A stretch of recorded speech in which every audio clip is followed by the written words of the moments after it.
Taste the Daily. அண்மைச் செய்தி. உயிரிழந்த ஆசிரியர் கண்ணனின் மரணத்திற்கு நீதி கேட்டும் தேர்தல் வாக்குறுதியை நிறைவேற்ற கோரியும் 11வது நாளாக தர்ணா போராட்டத்தில் ஈடுபட்ட பகுதி நேர ஆசிரியர்கள் அராஜகமாக கைது செய்யப்பட்டுள்ளனர். இது குறித்தான கூடுதல் விவரங்களை தலைமை செய்தியாளர் ஜெயக்குமார் வழங்க கேட்கலாம். வணக்கம் ஜெயக்குமார், கூடுதல் தகவல்களை வழங்கலாம். வணக்கம் சுரேஷ். அதாவது திமுகவினுடைய தேர்தல் வாக்குறுதி எண்ணாக இருக்கக்கூடிய 181 பணி நிரந்தரம் செய்வோம் என்று தேர்தலுக்கு முன்பாக வாக்குறுதி அளித்த திமுக அரசு உடனடியாக பணி நிரந்தரம் செய்ய வேண்டும் என்று ஆட்சி முடியும் தருவாய் வரை தங்களை ஏமாற்றி விட்டதாக கூறி பகுதி நேர ஆசிரியர்கள் 11வது நாளாக சென்னை நுங்கம்பாக்கத்தில் இருக்கக்கூடிய டிபிஇ வளாகம் அருகே ஜனநாயக ரீதியிலே அவர் நியாயமான கோரிக்கைகளை வலியுறுத்தி போராட்டத்தில் ஈடுபட்டு வருகிறார்கள். தொடர்ந்து காவல்துறையினர் அவருடைய ஜனநாயக குரலை நசுக்கும் விதமாக, அச்சுறுத்தும் விதமாக அவர்களை கைது செய்து வரக்கூடிய அந்த காட்சிகளை நாம் பார்த்து கொண்டிருக்கிறோம். திமுக தேர்தல் வாக்குறுதியாக அளித்த வாக்குறுதிதான் பணி நிரந்தரம் செய்வோம் என்கிற வாக்குறுதி. ஆட்சி முடியும் தருவாய் வரை அந்த வாக்குறுதியை நிறைவேற்றவில்லை. இதற்கு மாறாக ஆசிரியருடைய போராட்டத்தை கண்டு அஞ்சியிருக்கக்கூடிய பள்ளிக்கல்வித்துறை அமைச்சர் 2500 ரூபாய் மட்டுமே உங்களுக்கு உயர்வாக வழங்கப்படும் என்று கூறி இந்த போராட்டத்தை முடிவுக்கு கொண்டு வந்து விடலாம் என்கிற ஒரு குறுகிய மனப்பான்மையோடு இந்த அரசு தங்களுடைய கோரிக்கையை நிறைவேற்றாமல் இழுத்தெடுத்து விடலாம் என்ற நம்பிக்கையோடு செயல்பட்டது. ஆனால் பகுதி நேர ஆசிரியர்கள் அதற்கு முற்றுப்புள்ளி வைக்கும் விதமாக பள்ளிக்கல்வித்துறை அமைச்சருடைய ஏமாற்று வேலையை நாங்கள் மோசடித்தனத்தை ஏற்க மாட்டோம், மாறாக நீங்கள் அளித்த கோரிக்கையை நிறைவேற்றும் வரை எங்களுடைய போராட்டம் ஓயாது என்று அவர்கள் தொடர்ந்து போராட்டத்தை முன்னெடுத்திருக்கிறார்கள். கடந்த 8ஆம் தேதி முதல் சென்னை நுங்கம்பாக்கத்தில் இருக்கக்கூடிய பள்ளிக்கல்வி துறையினுடைய அலுவலகமாக இருக்கக்கூடிய தலைமை அலுவலகமாக இருக்கக்கூடிய டிபிஐ அருகே அவர்கள் தொடர்ந்து முற்றுகையிட்டு தொடர் போராட்டத்தை நடத்தி வருகிறார்கள்.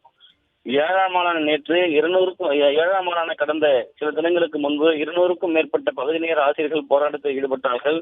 அப்போதும் கூட அவர்கள் ஆண்கள் பெண்கள் என்று பாராமல் ஆண் காவல்துறையினரே அவர்களை அராஜகமாக கைது செய்திருக்கிறார்கள். தொடர்ந்து அந்த ஆசிரியர்கள் இந்த சம்பள உயர்வு வேண்டாம், எங்களுக்கு பணி நிரந்தரம் வேண்டும் என்கிற அந்த ஒற்றை கோரிக்கையை வலியுறுத்தி தொடர்ந்து போராட்ட களத்தில் நின்று கொண்டிருக்கிறார்கள். 2 நாட்களாக தொடர்ந்து பள்ளிக்கல்வித்துறை நெருக்கடியும் கொடுத்து வருவதாக அவர்கள் குற்றம் சாட்டியிருக்கிறார்கள். எங்களுக்கு வேலைக்கு செல்லவில்லை என்றால் சம்பளத்தை அவர்கள் துண்டித்து விடுவதாக மிரட்டினாலும் சரி, எங்களுடைய உயிரே போனாலும் சரி, கண்ணன் போன்ற ஆசிரியர்கள் உயிரிழந்து இந்த நிலையிலே நாங்கள் நியாயம் வேண்டி போராடி கொண்டிருக்கிறோம். பல பேர் மருத்துவமனைகளிலே அனுமதிக்கப்பட்டிருக்கிறார்கள்.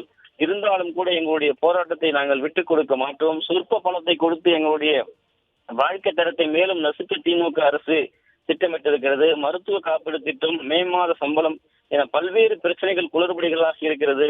இவற்றையெல்லாம் முறைப்படுத்த வேண்டும்.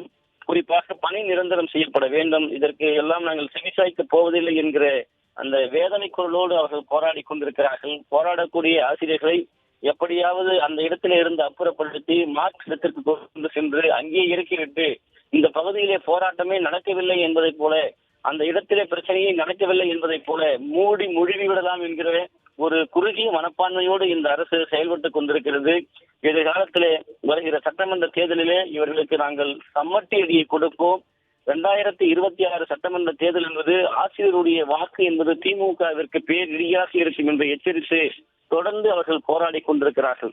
ஜனநாயக வழியிலே போராடக்கூடிய எங்களுக்கு கூட நியாயம் கிடைக்கவில்லை என்றால் எங்களை போன்ற ஆசிரியர்களுக்கே இந்த நிலைமைக்கு தள்ளப்பட்டிருக்கிறார்கள் என்றால் சாதாரண மக்களை இந்த அரசு எப்படியெல்லாம் வஞ்சிக்கும் என்கிற முழக்கங்களையும் அவர்கள் முன்வைத்து வருகிறார்கள். பெண் ஆசிரியர்கள் குழந்தைகளோடு போராடக்கூடிய அவர்களையும் கைது செய்கிறார்கள், அந்த குழந்தையும் கைது செய்கிறார்கள்.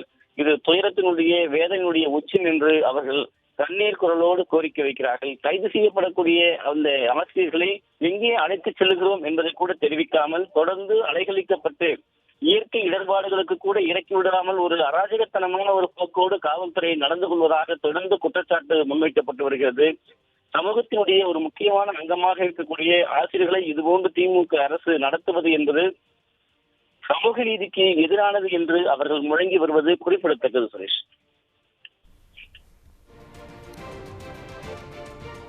விரிவான தகவல்களை வழங்கியமைக்கு நன்றி ஜெயக்குமார்.